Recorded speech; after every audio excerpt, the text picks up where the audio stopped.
Welcome to another Ziva Math video. In this video, we will learn the one rule for adding decimals and practice how to add numbers with decimals. Grab your paper and pencil and let's take a look at our first problem. The only rule you need to remember when adding numbers with decimals in them is to line up the decimal. So if I'm looking at 19 and 378 thousandths and 6 and 51 thousandths, then I'm going to rewrite the problem, stacking the numbers up vertically and lining up the decimal. This keeps my digits lined up, so the ones are lined up, the tens, and everything behind the decimal as well with your tenths, hundredths, and thousandths. And then you're going to add just like you did with whole numbers. So 8 plus 1 is 9, 7 plus 5 is 12. We're going to carry that 1. 3 plus 1 is 4. I'm keeping my decimal lined up in my sum as well, so we're going to place our decimal. 9 plus 6 is 15. We'll carry the 1. 1 plus 1 is 2. So we have a sum of 25 and 429 thousandths. And again, notice that I set up the problem with the decimals lined up, and I kept the decimal lined up in my sum. For our next problem, we have 8 and 12 hundredths plus 53 and 75 thousandths. And we just talked about our addition of decimals rule, which was to line up our decimals. And in this problem, we're going to want to rewrite our problem vertically, but let's talk about which number we want to place on top. So remember, you have a commutative property of addition that says 2 plus 3 equals 5, but 3 plus 2 also equals 5. So it doesn't matter which number we place on top when we rewrite this problem vertically. So when I look at these numbers, I see that in front of the decimal in 8 and 12 hundredths, I have one digit, and in the 53 and 75 hundredths, I have two digits. So that makes me want to put the 53 and 75 hundredths on top, rewriting this problem, making sure that I've lined the decimal up. Now, if I look closely, I see that I have a space underneath the 5 in my 75 thousandths. So you may want to put a placeholder 0 underneath that 5 to help you keep every single digit lined up. Then I can clearly see which numbers I have lined up and where I need to start. I'm going to start on the right with 5 plus 0 is 5. 7 plus 2 is 9.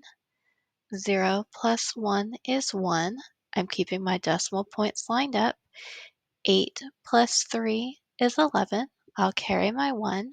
And 5 plus 1 is 6 for a sum of 61 and 195 thousandths. Again, taking note that you're keeping your decimal lined up in your problem and also in your sum.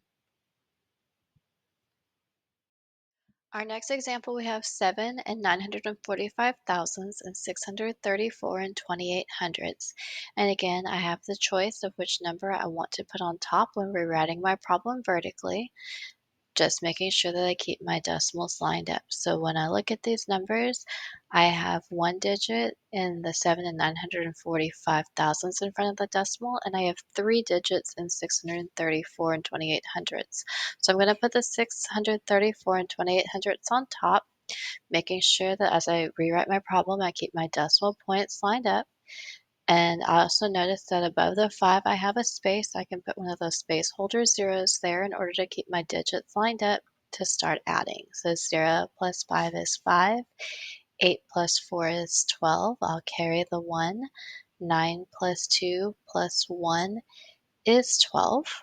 I'm going to put my decimal point in my sum, keeping everything lined up. Carry the 1. 7 plus 4 plus 1 is 12. We'll carry a 1 again. 3 plus 1 is 4. And 6 plus 0 is 6. So I have a sum of 642 and 225 thousandths. Again, making note that I have kept my decimal in my problem and in my sum lined up. So what about when we have a decimal and we're adding a whole number to it. Well, in this example, I have 17 and 38 hundredths plus 65. And that rule is that we line up our decimals when adding numbers with decimals. So the question is, where is the decimal in the whole number 65? Well, remember, the decimal is at the end. So when I rewrite this problem stacking it vertically, I'm going to put the decimal after the 65 at the end so I can have my decimals lined up in my problem.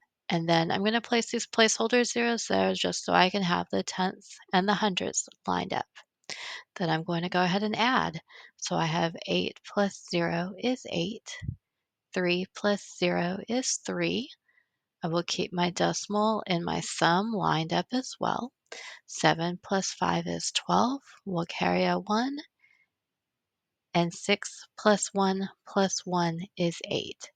So my sum is 82 and 38 hundredths. Again, I put the decimal where it belongs in the whole number 65, lined up my decimals to do my addition, and made sure my decimal and my sum is lined up as well. Thank you for watching. Be sure to like this video and subscribe to Ziva Math for more videos.